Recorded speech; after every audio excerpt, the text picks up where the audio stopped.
Hello everyone, welcome back to our engineer Pathsala platform. আশা করি সবাই সুস্থ আছো এবং ভালো আছো। যে সমস্ত ক্যান্ডিডেট WBSCTE অর্থাৎ West Bengal state council of technical and vocational education skill ডেভেলপমেন্টের আন্ডারে যে সমস্ত পলিটেকনিক ক্যান্ডিডেট রয়েছে, তাদের মধ্যে অনেকে সংশয় এবং অনেকে ফোন বা অনেকে মেসেজ করছো যে তোমাদের আজকে তোমাদের রেজাল্ট পাবলিশ করার কথা, যেখানে first year first same, second year third same এবং থার্ড ইয়ার ফিফথ সেমের যে রেজাল্ট সেটা আসার একটা প্রবণতা ছিল। তারই উপর ডিপেন্ড করে অনেকে স্টুডেন্টের মধ্যে এবং অনেক অভিভাবকের মধ্যে একটা ডাউট রয়েছে যে আজকে যে নোটিশ বা তোমাদের একটা আপকামিং যে সমস্ত স্টেট কাউন্সিলের পক্ষ থেকে যে একটা নোটিফিকেশন বা মেসেজ দেওয়া হয়েছিল যে তোমাদের আজকে তোমাদের রেজাল্ট পাবলিশ হওয়ার কথা ছিল, তারই উপর ভিত্তি করে অনেকে স্টুডেন্টের রেজাল্ট ইতিমধ্যে দেখতে পাচ্ছে, অনেকে দেখতে পাচ্ছে না, অনেকে সার্ভার প্রবলেমের জন্য। সেটার জন্য আজকে তোমাদের কাছে একটা মেসেজ বা আজকে এই ভিডিওর মাধ্যমে তোমাদেরকে দেখাতে চাইছি যে কি প্রবলেমটা হচ্ছে। অতএব ভিডিওটা ফার্স্ট থেকে এন্ড পর্যন্ত দেখো, সমস্ত ডিটেলসে ক্লিয়ার পেয়ে যাবে এবং তোমরা ইজিলি ভাবে তোমাদের যে রেজাল্ট সেটা ইজিলি ভাবে তোমরা চেক আউট করে দেখতে হবে যে তোমরা কত নাম্বার পেয়েছো। ওকে, যারা প্রথম আসছো ইউটিউব চ্যানেল তারা অবশ্যই আমার ইউটিউব চ্যানেলটা সাবস্ক্রাইব করে পাশে থাকা বেল আইকনটা অন করে অল নোটিফিকেশন অন করে রাখবে। ইন ফিউচারে তোমাদের স্টেট কাউন্সিলিং এবং গভর্নমেন্ট এবং প্রাইভেটের জব নোটিফিকেশন সমস্ত জিনিস অর্থাৎ সমস্ত রকমের আপডেট পেতে সবার আগে অবশ্যই ইউটিউব চ্যানেলটাকে সাবস্ক্রাইব করে পাশে থাকা বেল আইকনটা অন করে অল নোটিফিকেশন অন করে রাখো এবং টেলিগ্রাম চ্যানেলে জয়েন করে নাও, যেটা ডেসক্রিপশনে লিংক রয়েছে, সেখান থেকে মোর আপডেট এবং তোমাদের সবার আগে লেটেস্ট আপডেট পেতে সবার আগে পেয়ে যাওয়া টেলিগ্রাম চ্যানেলে। সমস্ত স্টুডেন্টের মধ্যে একটা ডাউট যে দাদা বা স্যার আজকে রেজাল্ট দেওয়ার কথা কিন্তু রেজাল্টটা এখনো আসছে না, অ্যাকচুয়ালি প্রবলেম হচ্ছে সার্ভারে। ঠিক আছে, দেখতে পাচ্ছ অন স্ক্রিনে রয়েছে আমরা তোমাদের স্টেট কাউন্সিলিং এর অর্থাৎ ওয়েবসাইটে। সেখানে সবাই কিভাবে চেক করবে আমি তোমাদেরকে প্রসিডিওর গুলো বলছি। দেখো এখানে স্টুডেন্ট, জানো তোমরা সবাই জানো স্টুডেন্ট বলে অপশন রয়েছে। এই স্টুডেন্ট বলে অপশনে যাবে, স্টুডেন্ট রেজিস্ট্রেশন এবং স্টুডেন্ট ট্রান্সফার, তোমাদের এখানে রেজাল্ট বলে অপশন দেখতে পাচ্ছ। এই রেজাল্ট বলে অপশনে যাওয়ার পর দেখতে পাবে diploma in engineering technology, click করার পর তোমাদের কাছে এইরকম ফেস হয়ে যাবে।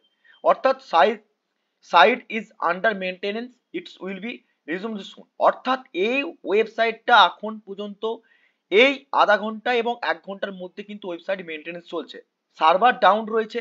কিছু কিছু ক্যান্ডিডেট তোমরা কিন্তু চেক করছো, অনেকে রেজাল্ট পাচ্ছ, সেটাকে আমাকে বলছো।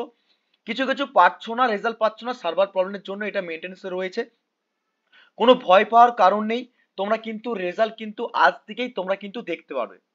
অনেক ক্যান্ডিডেট আমাকে মেসেজ করেছো যে স্যার দাদা আমার রেজাল্ট এত হয়েছে, আমার এত সিজিপি আসছে। ঠিক আছে, যাদের চেক করতে পারছো না তাদের জন্য মেসেজ, ভয় পাওয়ার কোনো কারণ নেই। ওয়েবসাইট মেনটেন্স অর্থাৎ সার্ভার প্রবলেম রয়েছে, সেই সার্ভার প্রবলেমের জন্য আবার রাতের দিকে তোমরা চেক আউট করবে অথবা কিছু টাইমের পর পর চেক করবে, দেখবে তোমাদের কিন্তু রেজাল্ট তোমরা শো করতে রয়েছে, দেখতে পাবে। ওকে, সো রেজাল্ট কিন্তু ইতিমধ্যে কিন্তু স্টুডেন্টদের কাছে আসতে চলেছে, তারই উপর ডিপেন্ড করে এই মেসেজটা তোমাদের কাছে তুলে ধরলাম। সাইটটা এখন মেনটেনেন্স চলছে, অর্থাৎ ওয়েবসাইট সার্ভার প্রবলেম রয়েছে, কারণটা রেজাল্ট যখন পাবলিশ হয়েছে সবাই যখন চেক করছে সেখানে সার্ভারটা ডাউন রয়েছে। ওকে, কোনো ভয় কার কোনো কারণ নেই, অর্থাৎ একটু ওয়েট করে যাও, তোমাদের কিন্তু টাইম মতো তোমরা সবাই রেজাল্ট দেখতে পাবে। ওকে, সো এটা নিয়ে ভয় পাওয়ার কোনো কারণ নেই। আবার তোমাদেরকে প্রসিডিওর গুলো বলে দিচ্ছি। দেখো অ্যাকচুয়ালি স্টুডেন্ট রয়েছে, রেজাল্ট যাবে, রেজাল্টে যাওয়ার পর এখানে diploma in engineering and technology search করবে, তোমাদের কাছে সার্চ করার পর তোমাদের কাছে ডাইরেক্ট এরকম মেনটেন্স চলে আসবে নেটওয়ার্কের প্রবলেমের জন্য। ওকে, তো সাইট ইজ আন্ডার মেনটেন্স যেটা লেখা রয়েছে এটা সাইডের প্রবলেমের জন্য, দেখতে পাচ্ছ নেটওয়ার্কের প্রবলেমের জন্য আমাকে আবার ব্যাক করে দিচ্ছে। তোমাদেরকে অন স্ক্রিনে লাইভ প্রোগ্রামের মাধ্যমে তোমাদেরকে দেখাচ্ছি, অর্থাৎ তোমাদের কোনো ভয় পাওয়ার কোনো কারণ নেই। তোমাদের কিন্তু এই ওয়েবসাইটের পর তোমাদের এখানে যে তোমাদের রেজিস্ট্রেশন নাম্বার এবং তোমাদের নাম দিয়ে সার্চ করলে তোমাদের কিন্তু ইজিলি ভাবে তোমার রেজাল্ট দেখতে পাবে। ওকে, তো এটাই ছিল তোমাদের কাছে একটা মেসেজ বা ইনফরমেশন, সেটা তোমাদের কাছে তুলে ধরলাম। অনেক স্টুডেন্টদের মধ্যে ডাউট রয়েছে, অনেকে ফোন করছো, মেসেজ করছো, তার জন্য আমি অবশ্যই এই ভিডিওটা তোমাদের জন্য করে দিলাম। ওকে, সো ভিডিওটা প্রচুর পরিমাণে শেয়ার করো, লাইক করো, কমেন্ট করো এবং বন্ধুর সঙ্গে ছড়িয়ে দাও। যে সমস্ত বন্ধুরা এখন রেজাল্ট দেখতে পাচ্ছে না, যাদের মধ্যে ডাউট রয়েছে, কোনো ভয় পাওয়ার কারণ নেই, অতএব মেনটেন্স রয়েছে সার্ভার প্রবলেম, তোমরা সবাই সময় মতো সবাই রেজাল্ট দেখতে পাবে। ওকে, লেটেস্ট আপডেট পাওয়ার জন্য সবার প্রথমে বলবো সাবস্ক্রাইব করে রেখো এবং টেলিগ্রাম চ্যানেলে জয়েন করো নাও। ইন ফিউচারে যত রকম নোটিফিকেশন বা লেটেস্ট আপডেট আসবে তোমাদের কাছে ইজিভাবে নোটিফাই হয়ে যাবে। ওকে, এবং যারা ইলেকট্রিক্যাল এবং ইলেকট্রনিক্স ইঞ্জিনিয়ারকে তারা সেমিস্টার এবং গভর্নমেন্টের প্রিপারেশন যদি করতে চাও, অবশ্যই ইঞ্জিনিয়ার পাঠশালা বা শুভঙ্কর মন্ডল সার্চ করে নাও এবং আমার ইউটিউব চ্যানেলে প্লে লিস্ট করা আছে, সেখান থেকে তোমরা ক্লাসগুলো করে নাও এবং তোমাদের জিলেটের ক্লাস চলছে সেখান থেকে করে বেনিফিট তুলতে পারো। ওকে, সো এটাই ছিল ইনফরমেশন। তো ভিডিওটা আজকে এখানে এন্ড আপ করছি, দেখা হবে নেক্সট ক্লাস নেক্সট ভিডিওর মধ্যে। তখন সুস্থ থেকো, ভালো থেকো আর অবশ্যই প্রচুর পরিমাণে বন্ধুদের সঙ্গে শেয়ার করো। Thank you so much watching the session.